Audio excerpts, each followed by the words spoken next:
I never believed what they told me. I think that's the crucial thing about science.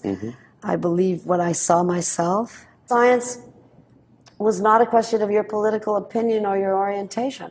It seemed to me that science was a way of finding out directly about the world from evidence. And I had never seen that in my life. I had only seen people saying, you do that because he said so, or you do that because he knows more than you do. And I was typical, but I'm sure everybody's subjected to where the arguments are from authority. You read it in the book and it's got to be true because it's in the book. And in order to really understand a problem like the material basis of heredity, you had to know what people had done in the past. And you had to know things that were out of your field. And so that's where I really had problems. My instructors, for the most part, wanted me to stick to what I was supposed to do the homework, do the da-da, and not deviate to other fields. And you can't do geology without going outside and studying nature directly. There's no way. And I thought that used to be the case with biologists. There was always a field component in the early days of biology. But now biology has moved into pharmaceuticals, into hospital mentality. People talk about lower animals, and what they're talking about are rats.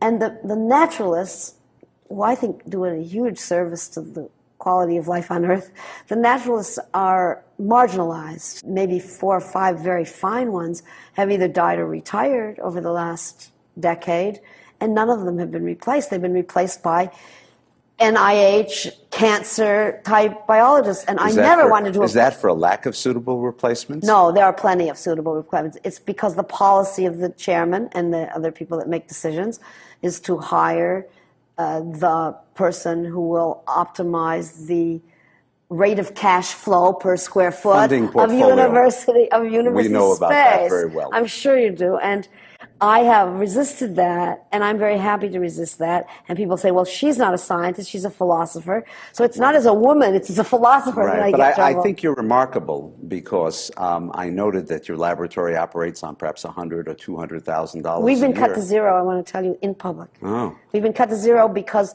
the people that are reading the proposals are doing only sequencing, and they don't recognize the names of any of the organisms, and they don't like organismal biology, and so we get terrible grades on peer review, and after 30 years we're cut to zero.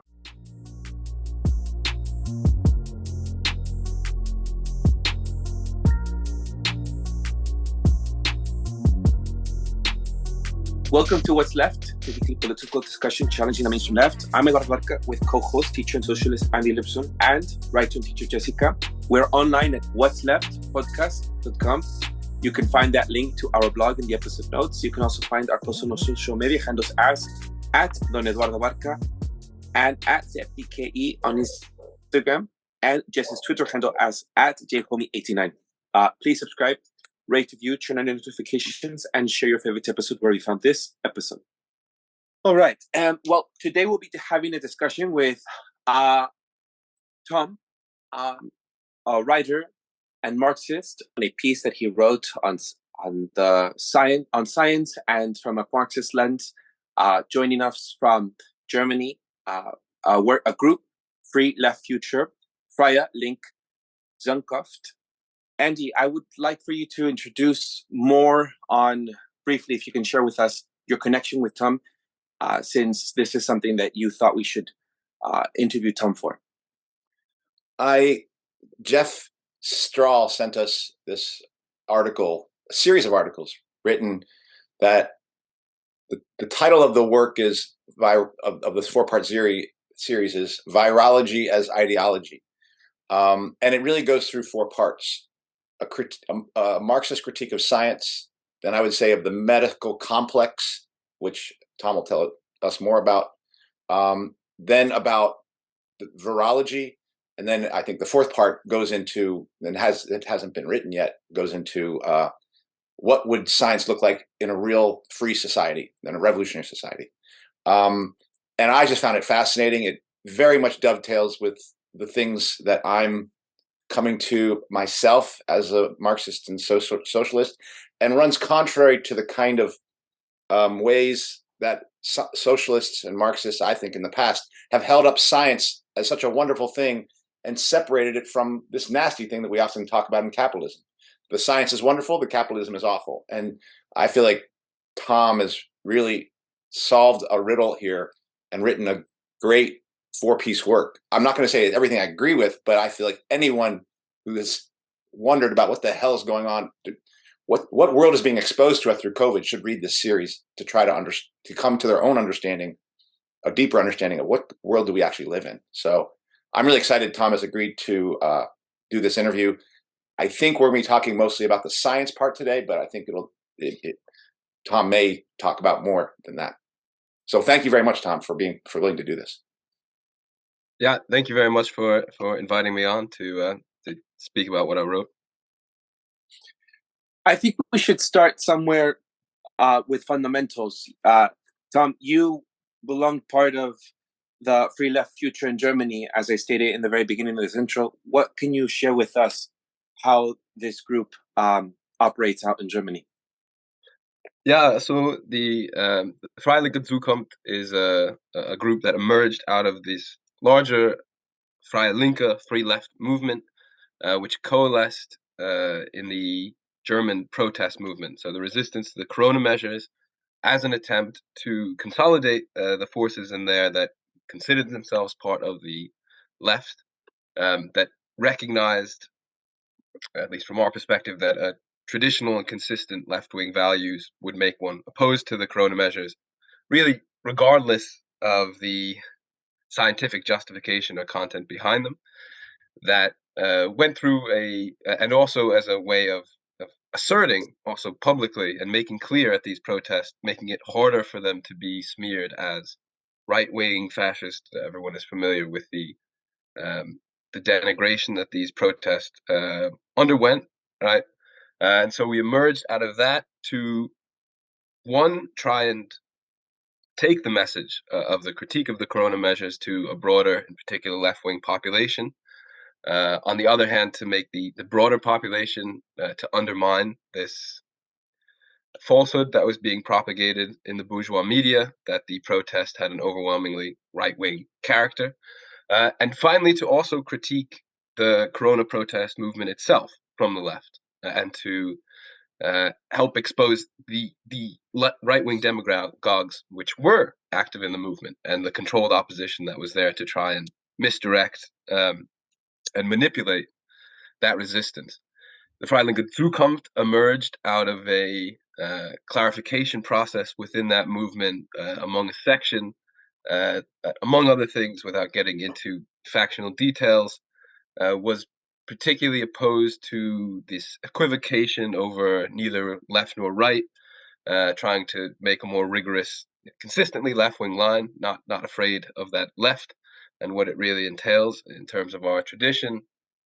And we have in particular focused on theoretical clarification, on trying to work towards a rigorous analysis of what's happened, trying to expose a lot of the misinformation, fraud, confusion that is ubiquitous throughout the not only in the general society, but absolutely within the resistance movement itself, which is often prey to various species of disinformation and manipulation. And so we've tried to criticize that.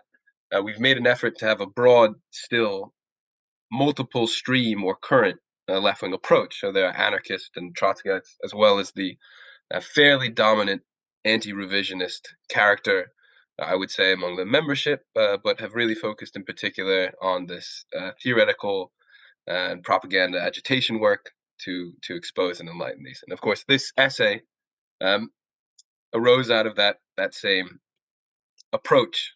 So this essay was my attempt to overcome this issue, in particular of scientism, I would say, within the Marxist and the broader left, to really, again, bring back in much the same way that, consistently, I think, from the Freie Linke and Freie Linke Zukunft, our point from the beginning is we have a consistent orientation to the left-wing commitments and values.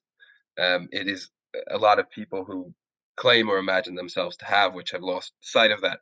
In the same way, the Marxist tradition and the leftist tradition in general has a long culture of skepticism about what has called itself science. That runs all the way back to Marx himself, that capital was a an imminent critique of an ideological production of the ruling class and those who worked for them, right? That was a mix of real science and also science as ideology, science as a way of manipulating. And there's been a long tradition throughout Marxism to criticize this. In particular, the title of the essay is inspired by the phenomenal book and lecture series by Richard Levontin, Biology as Ideology, which I take to be one of the most erudite and profound expressions of a Marxist approach to science, as one can see also in his book with Richard Levins, the dialectical biologist, laying out what it means to apply Marxist approach to the natural sciences. And so here, I felt compelled to write this essay, although it is really far, far beyond my competence. My background is not in the sciences at all, and I have written this essay with much trepidation and much self-doubt. At many times, didn't want to publish it or go forward with it. Had lots of reservations, but thought that it needed to be said, and that these points that I had been lucky enough to be in a position to observe and to be in contact with the people who were making these critiques that hadn't been put together really in a single place. And so I think a lot of what that essay is doing is really just presenting in a unified form the critiques that have been, coalescing within the broader leftist networks I'm familiar with in the corona resistance. So that's where this essay came out of and where my political orientation is. And when you say that political orientation, Tom, you would self-describe yourself as a Marxist, yes? Yes, Marxist, Leninist. Yeah. Right, because right before the recording, we had a brief discussion, and you were saying the group that you're with, that you're affiliated with, is a mixture of various political affiliations, right? Like it could be anarchist in there as well. Yeah, absolutely. So the Freie Linke Zukunft is a cross-current group. So the dividing line is left. But again, as you can imagine, that has led to lots of complicated discussions and debate within our group, within the broader movement. A lot of those are probably not worth delving into today. And also, it's not a group that is exclusive, so one can also be a member of a communist party or a different organization, and also part of it, it's an association really of people trying to formulate, like I said, a leftist, clear and rigorous response to the current situation. We're familiar with disaccords within a group. Jessica, you were going to say something. Sure. Yeah. No. Really enjoyed the article. First of all, yeah. I'm curious. Like, I don't know. I mean, I think we've all encountered in the sort of COVID critical spaces, especially among the left or people who self-identify as left in some capacity, as being, very critical of the lockdowns, very critical of the injection project. But, this article goes, well, more than a step, several steps further in terms of panning back and like critiquing something broader, which is this entire institution of scientism, virology, scientific expertise. So I'm curious, like when you say you had a lot of trepidation publishing it, is that simply because you feel it's so like radical, or what was your hesitation? Yeah, I would say that. So like I said, actually, I think I mentioned in the essay that it began, a year ago or so, as a book review, essentially of Virus Mania by Klaus Kohler and Torsten Engelbrecht, and then there's a later edition of it that has the additional co-authors of Stefano Scoglio and Samantha Bailey, and that book was one that I found incredibly compelling when I encountered it. Again, through this Corona movement, I found it very interesting. That book itself think another noteworthy characteristic of it is it's actually quite cautious in the conclusions. And this more radical and deep critique of virology that has coalesced, it seems to me, particularly since the resistance to the corona measures, goes further than what a lot of that pre-COVID literature, except for a few kind of outlying radicals, were saying. There are obvious reasons why it seemed beyond the pale. I still think even there are aspects of the critique and the camp that has put forth the critique that are flawed. And of course, I mean, the thing that was most compelling to me, in some sense, was the lack of a compelling critique of this material. So this material had been in existence for a while, especially Virus Mania, but also other texts.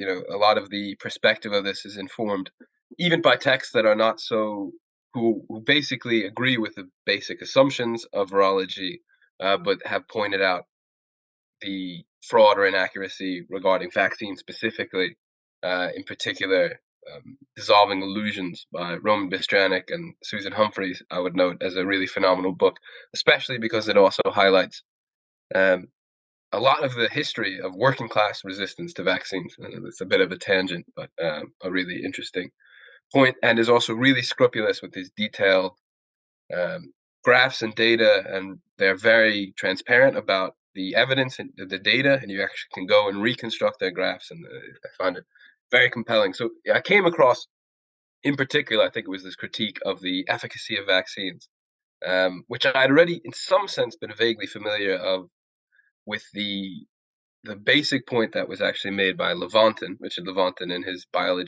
ideology about tuberculosis, in that case a bacterium, but this germ theory perspective that the reason why tuberculosis is no longer a problem is because we have vaccines and modern allopathic medicine, and his really astute observation and case that he makes in that essay, that you can look and you can see the progression of serious illness with tuberculosis, and you can see that the vaccines more or less appeared post festum, right? It ceased to be a serious health problem in the places where vaccines were claimed to help solve that problem before the vaccines were introduced. And he also made a very compelling case that this had to do with the simple working conditions, in particular of the working classes, that was the real factor behind that. So I had been familiar with that, but had never really considered the broader implications, particularly because, as so much of this virology critique has highlighted, the flaws in the basic way in which capitalist bourgeois science has approached bacteriology are heightened to an even more extreme and sort of fanatical level in virology. And it seemed to be suggestive of these really radical problems. But again, as a layman, you are still feel, I think, very naturally and not inappropriately, that one has to be very cautious about wading into this field. That was one of the reasons why I was so disappointed that no one of the supposed experts was willing to engage in these arguments, so far as I could see. And so, trying to assess the material to the best of my ability, to look for critiques, I came to the conclusion that this argument was a serious one that was worth presenting and worth engaging with, and it was not being done so. And so I thought, at the minimum, it needed to be brought forth in a way that would at least force that engagement. And so that was the project, really, at the core of this essay. But at the same time, it meant dealing with material that was beyond me, lots of things that were beyond my competence to check or to verify. I did the best I could and tried to verify what was possible. And one could always read further and try to train in further areas and go forth. But I ultimately felt that I was sufficiently convinced, like I said, the argument of this camp and this broader critique had to be engaged with. And so I thought about how could people be convinced to finally engage with it. And that's what led me to thinking back about the reason why people weren't engaging with it. And that was these deviations within the Marxist camp from what I would take to be an appropriate Marxist approach to science, and among the left more broadly, and even more profound, scientism. And so that's what really dictated the structure of the argument as well, to say, it's only in part 3 that the real core or the most contentious part is brought forth. But the prior sections are trying to work through why we haven't been able to even begin that discussion, and to hope that maybe this article could play some small part in pushing that discussion forth. Well, I think it will. And I think the fear you described is not unusual for people. The thing that people start to think is, who am I to say this? And the experts will say, how dare you? Like, you're not an expert. And even within the left, or even within the working class movement, not only is there's a sense of shame, what do I know?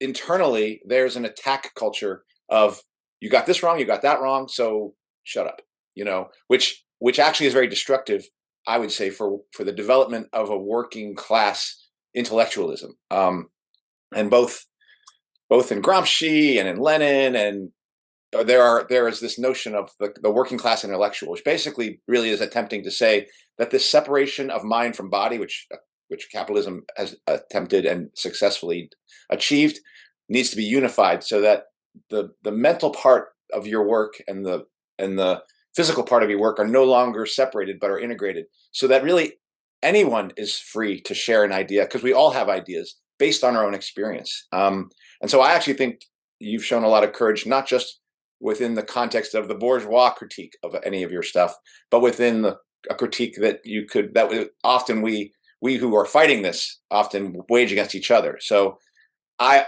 always encourage people to say, just put it out there. And I find myself having to fight that instinct to shut up on this, on what's left, and have been explicit in trying to, no, I don't have to be right, just say what I think, and that is what I think we're all going to have to do. And you have I do believe you've really helped make a contribution here.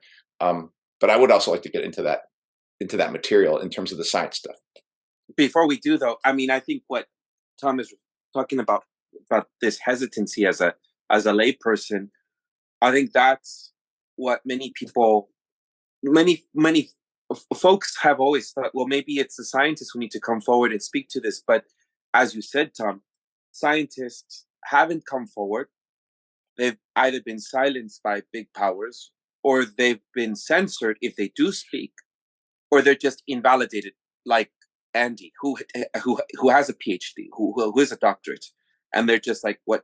Because there are many times where he's spoken about things, and I've heard people from certain groups say Andy is a lunatic on this. Like, you know what I mean? It's so either you are silenced, right, repressed, or you're censored because you're not allowed to be on social media, or you're just dismissed. So what good does it do that that you might even have legitimacy under the expert's lens? Yeah, and I think I just would just expand a little bit, I think, because Andy's point about a working class intellectual culture is really relevant and significant, and the lack of one, right, that is a result of a very conscious, deliberate, and systematic ruling class program to quash that, right? So that we are in a situation where the only places where people can pursue, because of course we have to criticize this category of expert and how it's wielded against us, but there is a real specialized technical knowledge that is withheld from part of the population and given to others on the condition that they, commit themselves ideologically, and also that, as I think Richard Levins notes, right, that the way he said that the ruling class has this problem of they want a bourgeois revolution in science without the iconoclasm of enlightenment, and so they want the innovative scientific engagement without the deeper criticality that often comes with it. And he said, how do they do that? By shackling you with debt, by giving people in these very narrow subjects, right, and research pursuits, and by all these other forms of disciplining that we know are subject to academic discipline. On the other hand, we know that we have been living through a time where independent working class supported intellectual projects have been massively reduced, and so even we're in this absurd case where people think they can be pursuing some Marxist approach through the academia, thinking they can work around it or somehow outsmart their funders with predictable results. And so we are in this situation because we do need to be rebuilding. There is technical knowledge and there is work that goes into being able to understand these things. Work that could and should be real pleasure as well, that is withheld from the population under these current arrangements. And part of the problem that we have to respond to is in our conditions already, not after the revolution, but now, how can we be building up, I think, the working class intellectual culture, the independent working class institutions for training, sharing knowledge, etc., that would allow us to actually, make these critiques even more, competently. And I want to make one other point, and Jessica, you might want to say something here as well. I mean, not about this, but just I know. But Tom, I think you're aware that at least I have been. I think Jessica and Eduardo, we over here have been more left-right critics. The idea for us is the left and the right are a false division, not one that you share. I think you're aware of that, and what I value is your willingness to bring that discussion over here, even if you're like, no, Andy, I don't agree with that. That y'all are wrong in that. So to me, that's something that has to continue and carry on, is we can identify our lines of difference, but then figure out how do we share information where we might agree or where we can enlighten each other. So I just want to put that out there as something that I think is integral to the prospect of rebuilding a working class movement. And Tom, if that's news to you, you can sign off if you want. Yeah, I mean, of course, I think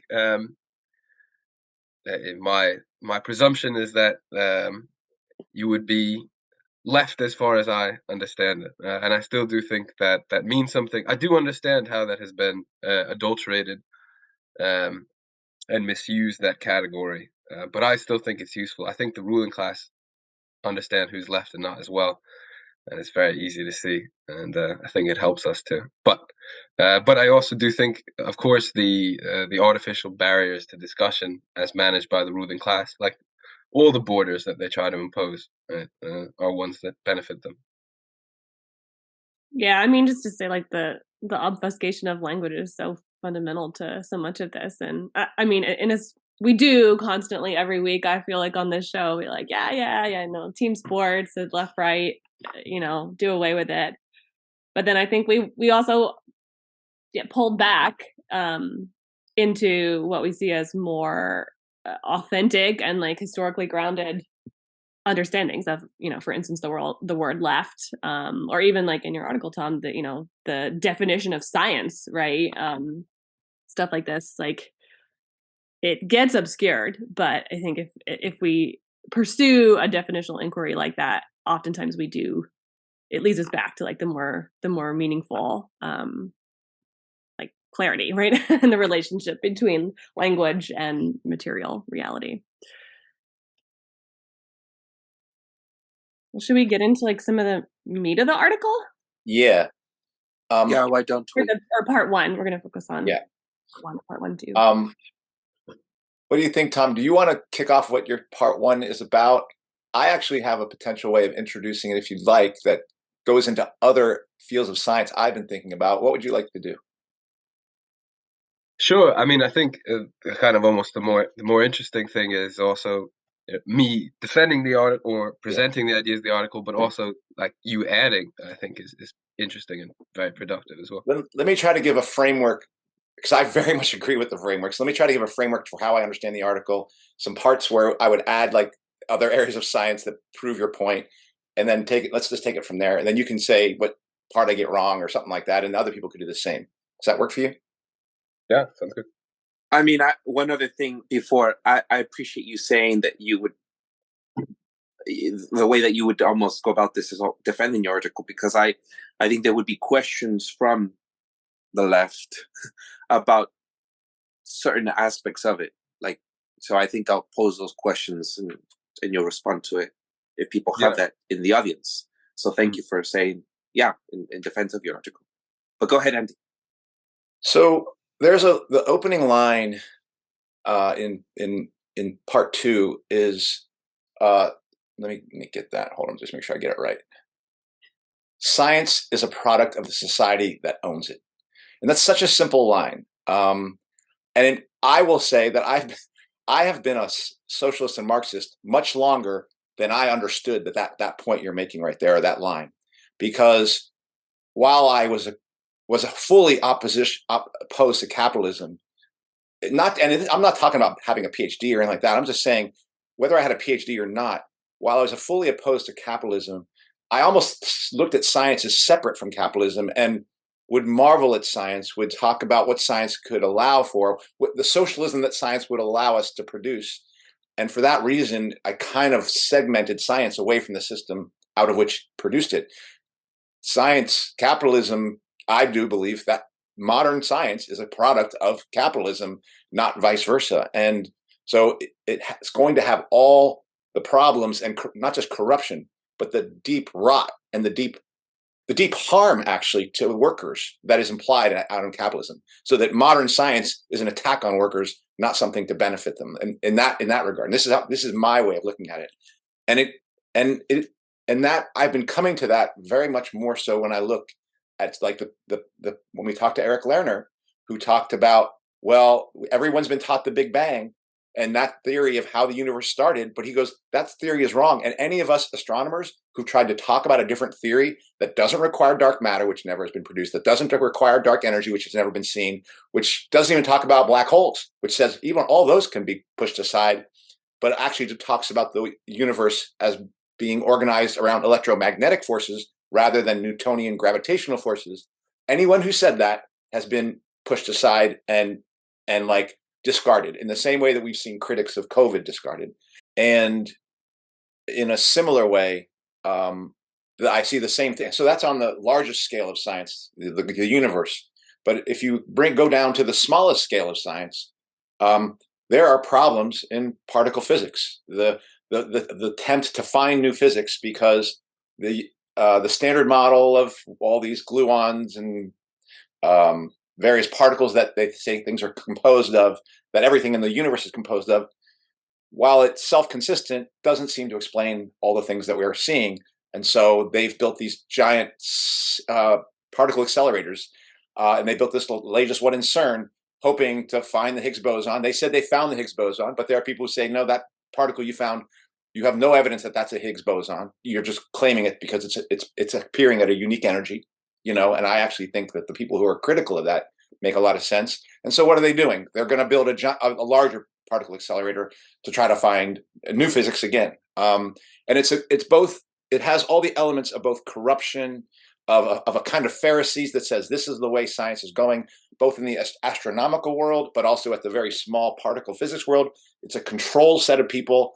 It's not just a money-making venture, it's a corrupt operation. And I would say ultimately both of them are pushed by a war-making state that wants to control and has a vision of what science is and wants to control it for its own ends. And so for me, and then of course, if you put into the COVID stuff, and even people who are, this guy who's been studying archaeology and anthropology and saying there may be evidence of communities well before hunters and gatherers who were building buildings and having domesticated animals and things like that. And that evidence is being pushed away by the modern archaeologists who say, no, there's a certain time frame when hunters and gatherers existed.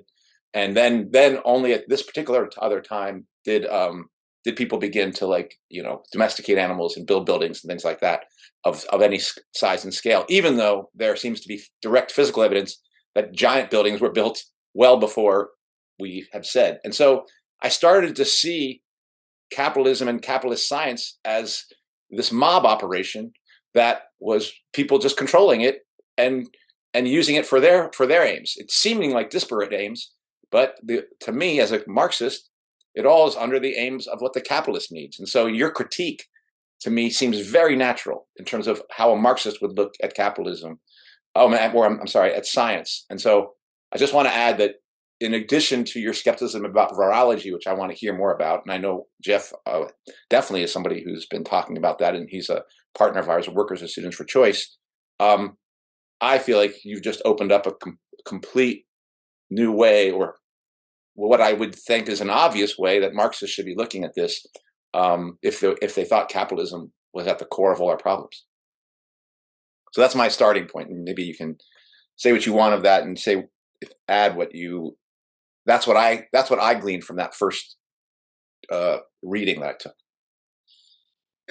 Yeah, I think that's exactly the point, and I think in particular, and why, at least to me, this left, right, and liberal distinction is useful in some sense, is that the specific conception of science that predominates in the hegemonic liberal ideology, right, is that science continually progresses of its own accord. Once it gets off the ground, it just keeps going, and this is very straightforward idealism. It's the idea that these ideas are driving themselves, and that this fairly autonomous process continues to proceed. And I think many self-described Marxists take this liberal perspective that science has these potent internal dynamic mechanisms that will drive it forward. And one of the largest points of the essay is that, from a Marxist perspective, of course, very specific material conditions have to obtain for science to occur. And one of the broader points I try to emphasize in the essay is that those conditions are exceedingly rare. For most of human history, scientific enterprise has been minimal. And it was a very narrow conjunction of all these factors that allowed the kind of modern science to emerge, and always under very complicated constraints, always with contradictions, because most ruling classes have, to go back to that Levin's quote, most ruling classes have thought the iconoclasm that comes with it is just too unbearable, and have preferred the stultification of tradition and myth, right, even at the cost of efficiency or productivity and so forth. Of course, there are, again, it's so easy to reduce or simplify, because it's always the complicated action of, even within the Marxist camp too, we slip, I think, into, thinking of crude, oversimplified classes, rather than, in particular, the historical Marx, the Marx of 18th Brumaire or revolution and counter-revolution in Germany, where he was always making these minute and clear distinctions between these different strata of classes and their interest and how they operate, and how, for instance, bourgeois liberalism emerged at least as much, if not more significantly, out of sections of the petty bourgeois, right, that were in the conjuncture to be producing this idea that could carry forth this historic revolution of the bourgeoisie against feudalism. And so, thinking about the complicated conditions in which science occurs, and just reminding ourselves of this basic fact that it's not at all obvious that science is the norm, or that science is going to occur. And then the further point is to say, looking concretely at the progression of class society through the course of capitalism, the emergence of financialized imperialism, monopoly capitalism, and do these changes further the tendency for capitalist society to incentivize and produce science, or do they in fact restrict and diminish them? And one of the key arguments in my essay is that those conditions which allowed this wonderful flourishing of science, which is one of the phenomenal things which capitalism did bring, and did bring tremendous innovation, tremendous increase in the capacity of humans to manipulate the natural world and to understand it, and something that I think will absolutely expand under socialism and communism. But one has to consider the material conditions that are undergirding this process, and then on top of it, the internal contradictions in the scientific enterprise itself. In particular, something I think we've already alluded to, this fact that in the initial stages of science, the kind of great scientists that we think of were very frequently polymaths, people engaged in a broad range of sciences, keeping abreast of what was going on in different fields. The experiments were relatively simple, easy to reproduce, and indeed, even Marx and Engels were polymaths who were profoundly interested in the scientific innovations going on in their time, and could have, at a fairly layman level, a reasonable familiarity with them. And it's just an incidental point that I always think is worth reiterating, that the Marxist perspective was totally articulated prior to the Second Industrial Revolution, prior to electrification, right? Which, particularly when we hear Marxists who think that the means of production have not been sufficiently elaborated until every Chinese worker is slaving in a Foxconn factory. One recalls what were the kind of material conditions that Marx thought necessary for socialism, and they were pre-electrification conditions. That's just a tangential point, but to realize how radically things have changed since then, and also that these material conditions are so different. And so in science, we have this development of the more scientific knowledge there is, naturally, the more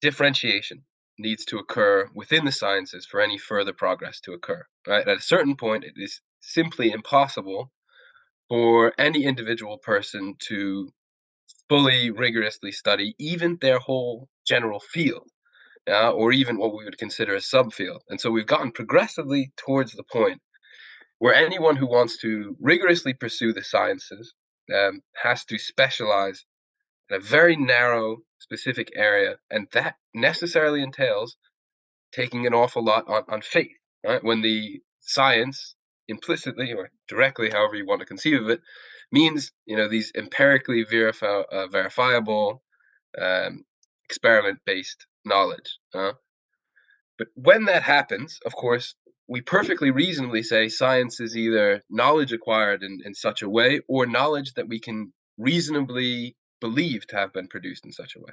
And so, of course, the scientific enterprise can expand, but you need to have some mechanism that is ensuring that's the case. And for a long time, that was, I think, just more or less directly chalked up to the esprit de corps of the scientific community itself, which was then refined into the modern institution of peer review.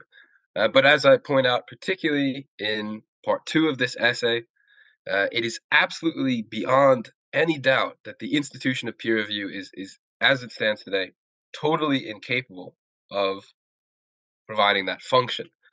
And so necessarily, right, the people who are engaged in the scientific enterprise today are undertaking loads of information based on faith with an inadequate mediating mechanism, and they're doing so in a circumstance in which society has become more hierarchical, more corruption, right, more concentration of wealth and power, which have increasingly undermined the basic social conditions which would allow science, even under the ideal conditions, to occur. All of this, meanwhile, while the actual percentage of the population that can engage in science is again being restricted, and those people who are engaging in the sciences are more and more disciplined and indoctrinated. So when one tries to even, and that was a totally cursory, I think, even look, which probably missed over important points, but even these bare outline, when one actually surmises this from a materialist perspective, what kind of science does one expect to arise from these circumstances? And instead there is this ideological shell game where this noble picture of science is substituted for the material reality. So you stated that there would be naturally a differentiation within the greater expansion of science. What is there to make then like scientific consensus? Because at some point there are notable topics such as evolution or climate change or the safety of genetically modified organisms critiqued in a consensus that is across many different cultures or different regions of or like globally, but with scientists coming up with the same conclusions and coming together to find that consensus so that they can then report on it and give their public, like share publicly what they think is important for people to make decisions on. Like there has to be some, many would say, some consensus for people to rely on so that they can make public opinions or policies or etc. Based on that. Yeah, so I think so your point is how is it that in some ways it works, or that there is some functionality to it? Is that right? That there is, yeah, and I scientific consensus, specific, on that. So I think that, of course, on the other hand, there's the countervailing tendency that there's all this corruption, but also capital, the ruling class, has a tremendous interest in a good deal of science, right? The profitable enterprises that they're pursuing, their military pursuits, increasingly, I think their direct struggle to, again, cripple, maim, and subordinate the population. All of these things entail adequate scientific mastery.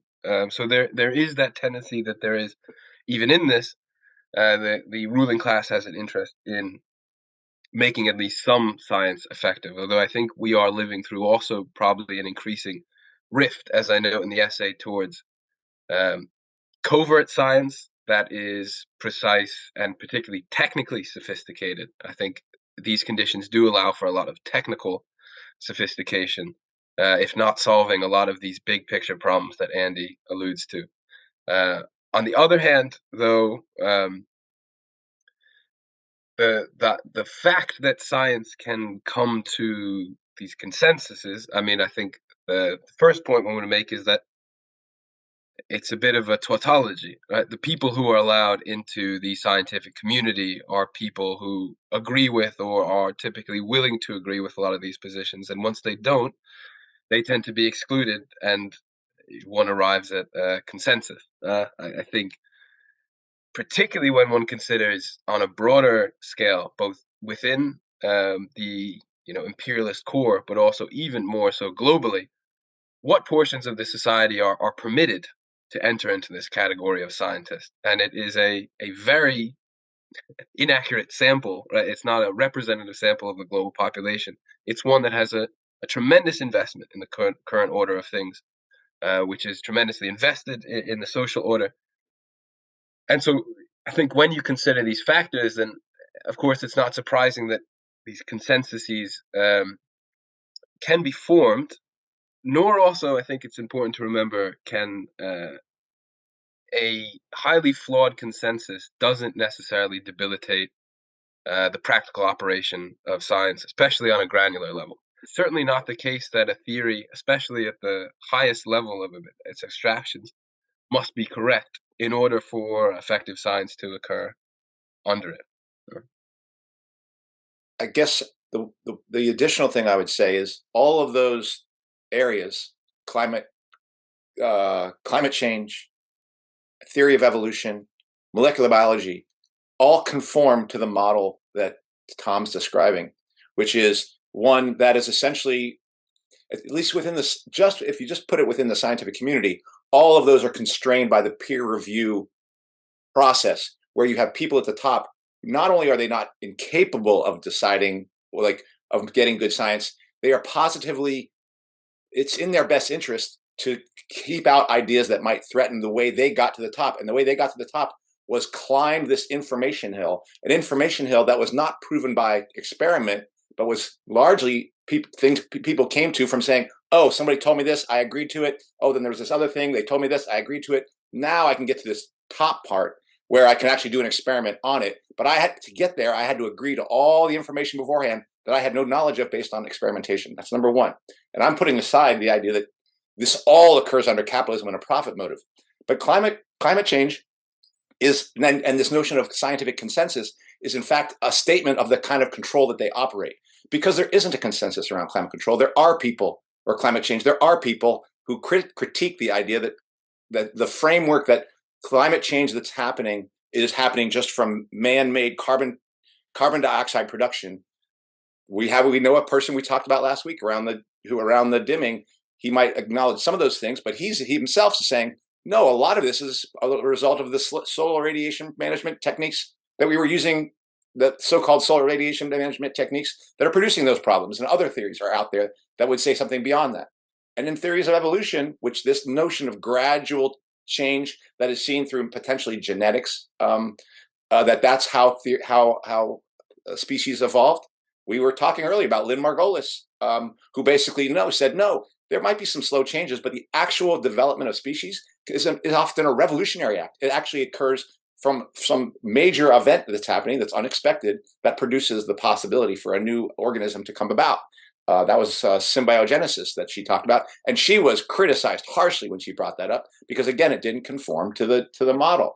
And molecular biology itself, even though I would say there are things that it has gotten, quote, right, and basically it's not a complete fraud, the framework of molecular biology says the best way to understand an organism is to understand its DNA and to manipulate its DNA, because that's really what an organism is ultimately about. That is a framework there. And one must ask themselves, is that actually a true framework? Is that actually true about living species, that they are decided by almost exclusively their DNA and everything else as a result of that? I would contend that that's actually a flawed framework by which to understand humanity or nature and things like that. And yet that's the road we go down. I think we go down it not just because scientists are flawed, but I think, again, there's a military, industrial, capitalist complex that has an interest in pursuing this particular angle. And as you mentioned in your second one, that was the woman, Sylvia Federici, and the Callisto quote, who basically saw it as part of the separation of the human from themselves, the body from the spirit. And that is part of what that whole gene stuff is doing. So the very notion of a scientific consensus around that proves, I feel, Tom's point about the way capitalism deals with science.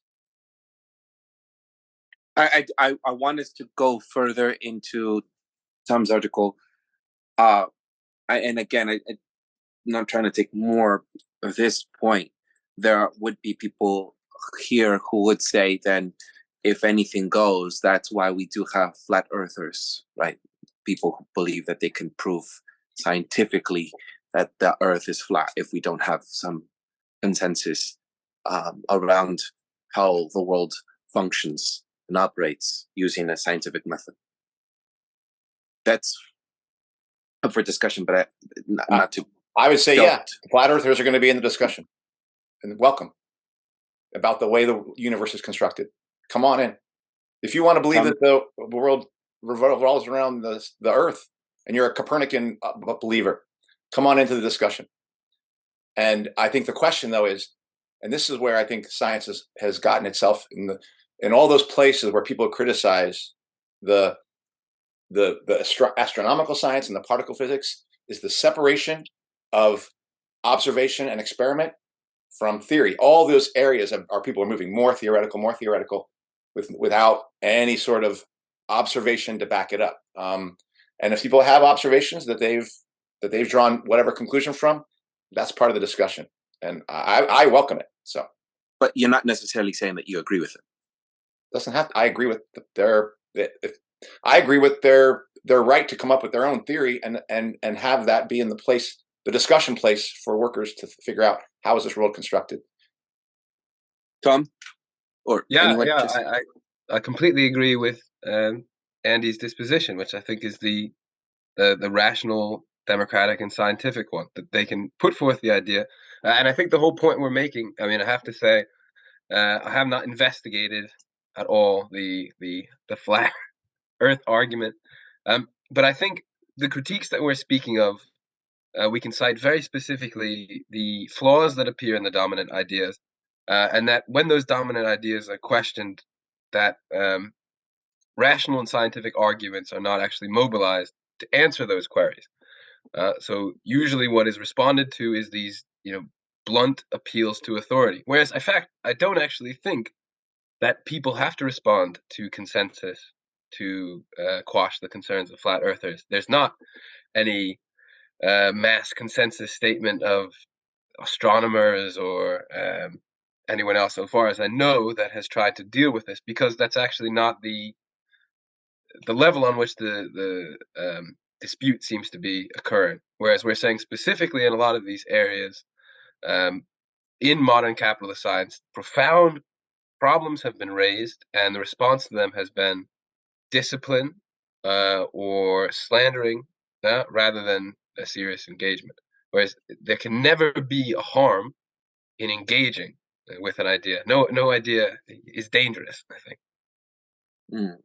Yeah, I mean, I don't see a fundamental difference between, the anger over people not being able to voice critiques of, say, like the COVID vaccination program, and flat earthers wanting to ask questions or advocate for theories. I mean, at base, right? It's just a matter of like boxing inconvenient or threatening ideas out of the conversation, right?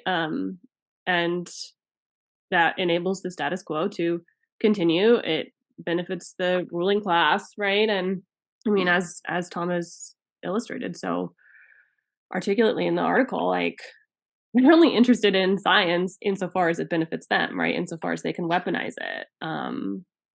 Same thing with like health, right? Like, it's not in the ruling class interests for us to be healthy. Like, yeah, healthy enough to be their slaves, but that's it. I did have a question just about. I feel like people are gonna ask something like this, and I haven't read part 3 yet, so maybe this is for a part 2 conversation. But Tom, is there like a difference, or is there a meaningful difference between a critique of virology? I mean, not just a critique, but like one that completely explodes the entire institution. Is there a difference between that critique and an argument that viruses have not been proven to exist altogether? And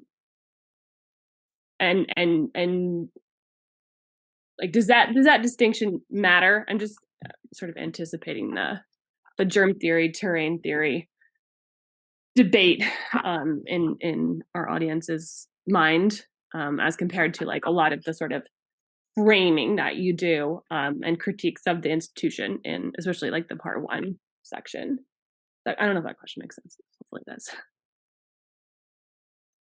No, I think I get exactly what your point, right? Because there is the broader critique of germ theory, and even though he doesn't articulate in those terms what, for instance, Levantin presents, he's talking about tuberculosis, right, which is a bacteria. But he makes a very similar argument. He says that actually capitalist science has excluded these social terms. He says when you go to medical school, you learn that it's caused by this bacterium. And he says the bacterium is a precondition that needs to be there, but actually it's not a very useful way for explaining this disease at all. And in fact, focusing on it tells us virtually nothing. But he does say, of course, the bacteria is there.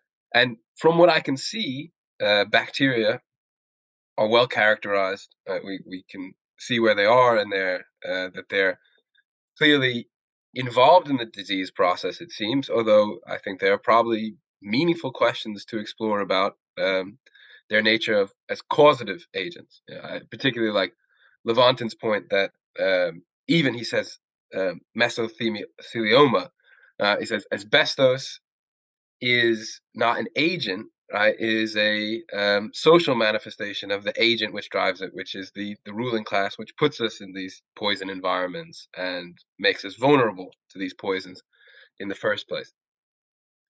It seems to me, and this was another one of my reasons for the trepidation into entering in this area, because there's a lot more research I could do and really would need to do, I think, to speak confidently on these questions. From what I've seen, there are even more profound questions raised about virology, and that in particular, think one of the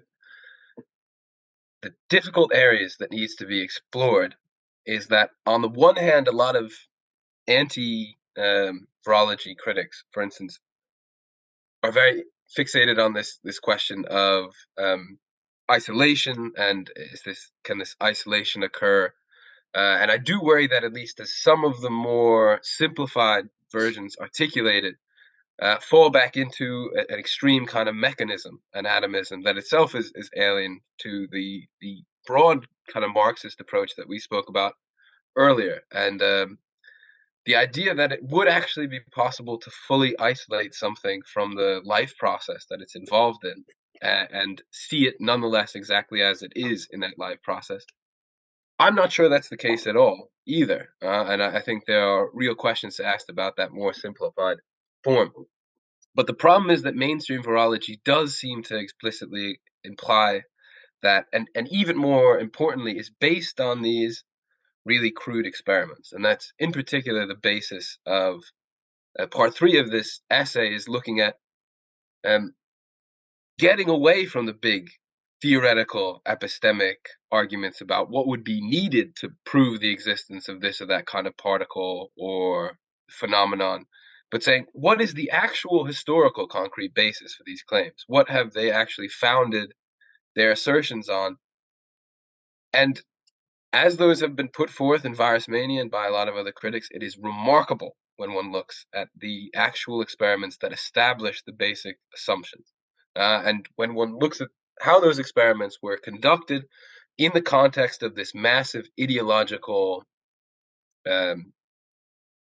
predisposition towards finding this causal explanation from a virus in these cases, then I think one does have to enter into these profound questions. But I do think it is a different point, and I do think there are fascinating things that a liberated science would be able to discover about what is going on with the DNA interactions inside and between us, and that the whole idea that we can separate, there are humans here and then there are bacteria and there are viruses, and there's no such thing as a human with bacteria without bacteria either. That a human is already, like Deleuze and Guattari say in the introduction to Anti-Oedipus, I think, since each of us was several, there was already quite a crowd. That there's already this massive bias towards the singular atomistic bourgeois agent, and then there are the invaders on his terrain, right, or whatever it might be. But that's not true at all, I don't think. We are already a multi-organism being that is itself, like Marx said, nature is our inorganic body. So on all these levels, trying to cut and parse this reality, of course, without kind of going too far off the path, the mechanistic clock metaphor that has driven so much of bourgeois science has been an incredibly useful metaphor for identifying, isolating, understanding a lot of factors. But there's a difference between saying, in some ways we are like a clock, and saying we are a clock. And in the same way, there's a difference between saying, is it useful to, in some circumstances, picture us as in isolation from these specific particles or things that come into our body or interact with it. In some ways there might be, but that picture is always going to be an abstraction. And I think in the same way, neither the virologist nor the anti-virologist, and again, for structural conditions, we don't have the conditions to do the good science, which I think would be possible, have probably been able to give a full account of what goes on with our bodies and our relation to what are called viruses in virology. So you've brought up Richard Lewontin, and you've stated the case why this science has been used as a way to just to default to the experts, and how that there's problematic issues with that, and so biology as ideology, or this ideological aspect to it, then what is if you can just briefly, as you laid out, and everyone should just read this article read your essay. I will link to the episode notes in the episode notes as the what is then, like, if you can give us a brief just outline of how it has been used through your Marxist lens as a way to gather the masses, of like to use science to be able to basically just push an ideological or an agenda onto the people, the working class. If you can just maybe expand on that historically. Yeah, so I think there is a profound limitation in the now kind of common, vulgar Marxist critique of science that I think we've kind of already touched on. Jessica pointed to it. This idea, for instance, that capitalists are invested in science. They want the best science because they want to be maximally productive. Related to this is the idea we've seen very common from kind of pro-COVID narrative leftist, that capitalists want us to be as healthy as possible because they want to exploit us. Right? That why would capitalists poison and cripple us when, as Jessica alluded to, and I think there's I quote Tony Benn making a very astute comment, something along the lines of, a healthy, confident, well-educated nation is hard to govern, and so the ruling class don't want us healthy, well-educated, and confident, healthy enough to do whatever specific job they have deemed for us, etc. But that interest is always balanced by their absolute terror of us revolting, right, and overthrowing them. In the same way with science, the ruling class are interested in science as a way for manipulating the world in an effective way. But as Levantin always articulates, there's another aspect of science to science as an ideology, a way of manipulating us, right, to make us do or believe or agree or accept. And even though a lot of Marxists will acknowledge this to some degree, there tends to be a vulgar materialism which assumes that the first function always dominates, is always predominant, that capitalist science will always prefer, at the end of the day, the basically true science because it's the best way to manipulate the material world. When I look at the history of science, or the things that have called themselves science, suggest a very different conclusion. And of course, this goes all the way back, as I said, to the critique of political economy that Marx launched in Capital, where he pointed out that initially, as capitalists, without knowing what they were doing, conjured up this system of relations that we now call capitalism. They needed to understand it as well, and they had a tremendous interest in a fairly scientific account. And this is where classical economics, Adam Smith, Ricardo, etc., did furnish tremendous and very useful insights, which Marx was able to critique, to articulate the picture that he put forth in Capital. In the same way, throughout the history of class society, even post-capitalism and post the emergence of science, we can point to a number of body of thoughts which have emerged, which have clearly had the predominant and more useful function as ideology, even to the extreme detriment of their practical function. And the example that I cite in the essay in particular is the race science that was elaborated in the United States in order to justify and maintain the institution of slavery. And the remarkable thing about this institution is, when one looks at it, the depth and the precision and the detail, because this is one of the things that when one raises fundamental concerns about something like virology, even myself as a skeptic will look at the Wikipedia page about even a virus and read all this detail and specificity, and it just seems like it couldn't possibly be right that there's a fundamental flaw at the basis of this presentation until one looks at these minutely defined, totally fantastic, mythical, fraudulent slave diseases. And I mean, of course, they're fascinating when one looks at the absurd implications of them, diseases that pathologically drive slaves to want to escape or eat adequate food.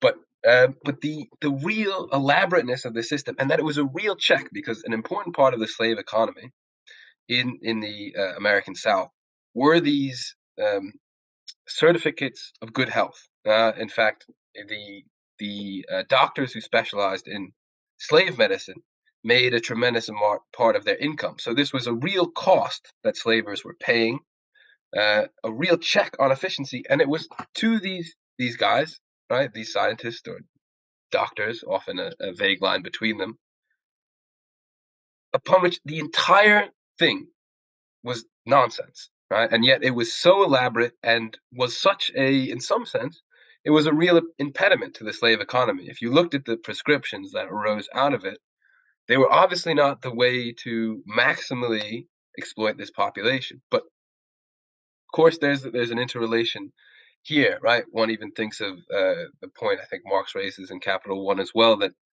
slave societies are also marked by the crudeness of their physical instruments. And that's because population maintained as slaves are more likely to brutalize and break their instruments than populations who are more, in some sense, effectively manipulated by the capitalist wage-slave relation into not destroying their equipment. And so having a greater appreciation of these contradictions and the relationship between efficiency, productivity, technical capacity seems to me to have dropped out of a lot of our comrades' understanding. And so when one surveys this history of the real sciences that emerged, and of course it's not just the specific Negro science or race science that was used in the South, but phrenology, indeed, most science about race in the Western capitalist world has been, to a significant degree, pseudoscience. And it was really only with the defeat of Nazism and the tremendous impact of this great working class defeat of the fascist bearers of the most extreme permutation, but again, a permutation of what was the scientific consensus, right? To go back to our point that a lot of the majority of doctors and scientists in Germany, right, certainly did not go against, and many enthusiastically agreed with and supported the Nazi program, found it consistent with their views. And likewise in America, I mean, Nazi Germany drew a tremendous amount of its race science. In fact, sometimes had to soften the extreme racial categories that were used in American racial science in order to fit it to their specific circumstances. And one remembers that was science at the time, right? Not just by those people, but by the other members of the scientific community, which we are supposed to defer to be maintaining this institution. Then I think these questions become more valid. I think, I mean, before you go on, and I just want to say a brief comment. I think that is what is clearly evident for anyone doubting that science is just neutral and we should just trust the facts and defer to the experts, when historically, as you pointed out, what issues arise from doing that.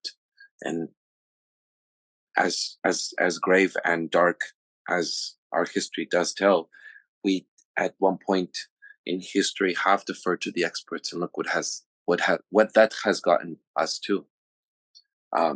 So it's clearly ideology is what drives what anything. I mean, even just phrenology, deciding what the size of our cranium is going to mean of our mental capabilities. That is the scariness of science. I just want to add.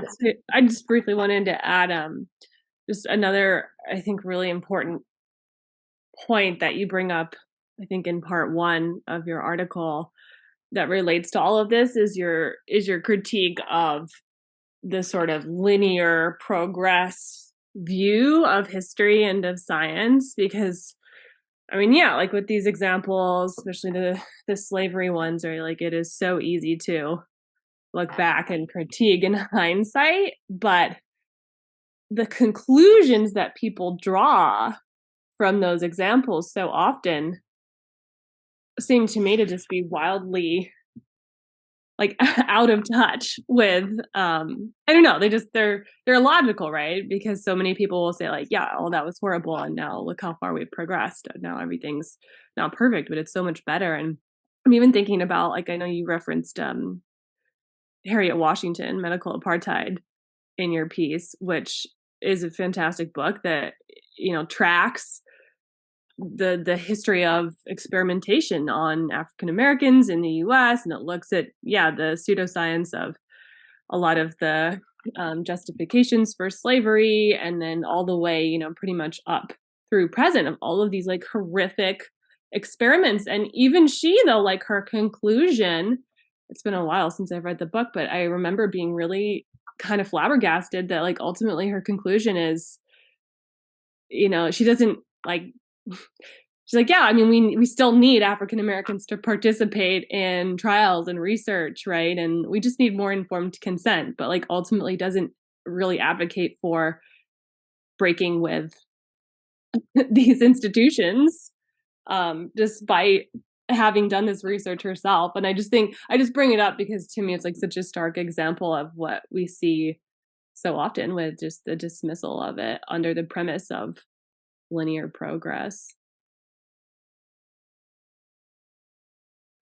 Yeah, I think in particular the one of the most remarkable things is the patronizing and paternalistic note that struck even among kind of informed critics of this tradition, that is absolutely unwilling to engage or take seriously that the profound skepticism, for instance, that the African American community in the United States has towards the medical establishment is not just a hangover from some past mistakes, but a very lucid and critical understanding of what the relationship between them and this institution of medical science in the United States is, and how they should appropriately protect themselves from it, which should be often their first priority when they engage with it.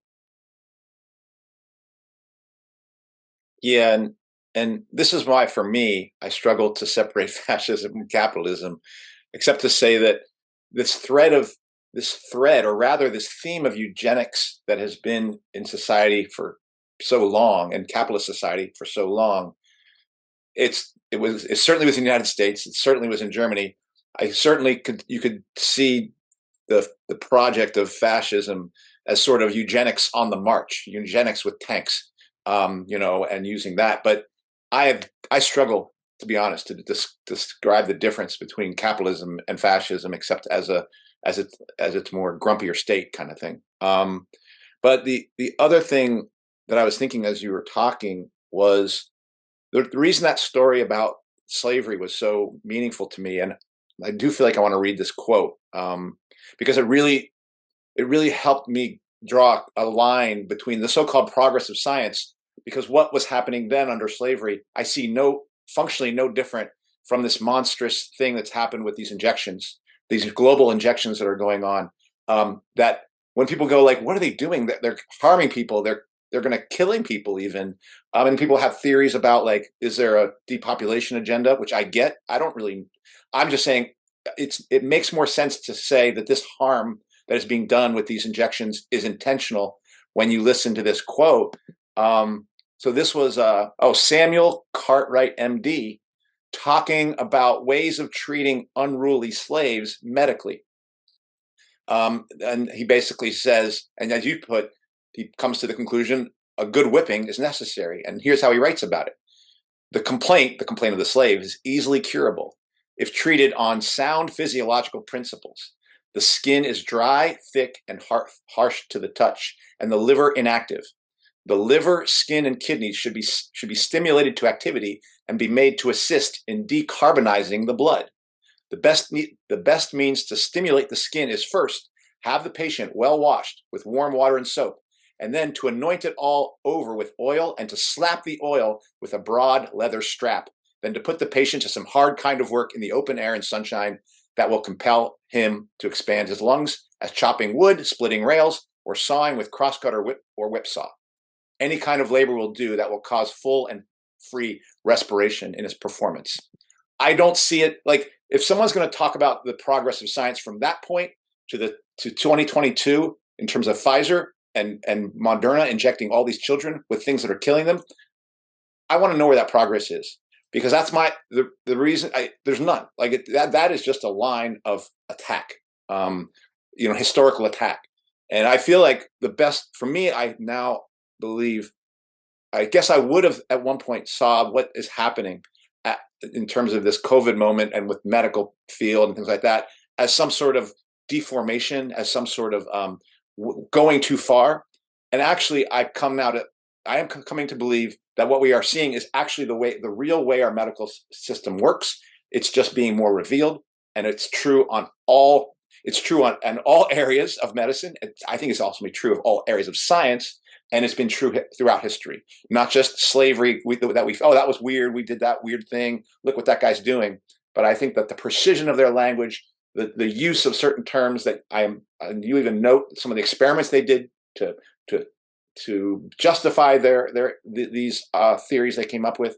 To me, it's it draws a consistent line, not a line of progress.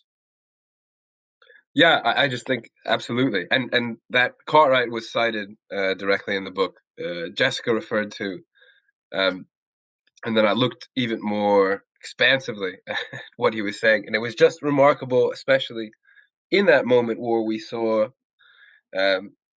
what almost certainly was the deaths caused by the vaccinations being repackaged as a new wave. Was actually almost exactly when I first came across that. And this remarkable, audacious quality of this ruling class ideological imposition, combined with that, because the remarkable thing in that passage you quote, right, is that surreal combination with this scientific specificity about the carbonization, and even the remarkable coincidence of beat them, and then what will really help them is a little bit more hard labor. And I do think that just encapsulates the remarkable class determination of these products. Right. Well, I mean, I'm glad you all brought up COVID. I mean, I think the thing is that I think I've mentioned here that Pfizer has a history of experimentations, especially in 1996, where they were experimenting pharmaceutical drugs on children in Nigeria. And we see that people have now embraced Pfizer. But at one point, the WikiLeaks cables showed that there were children that died because of medical experimentation in Africa. Well, given what we've just, I think we've shared, Tom, you have the last word. Do you want to share anything else besides what we haven't asked you about or we have not covered before we end this episode?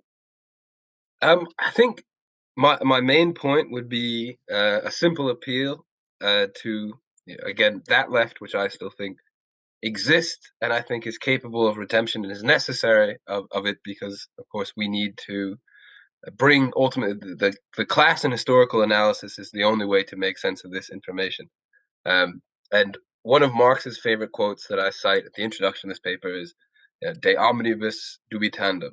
Everything must be doubted. And this is the clear red thread that flows through all the work of genuine Marxists, this open-mindedness, willing to critically examine things, not being frightened of the conclusions that they lead to.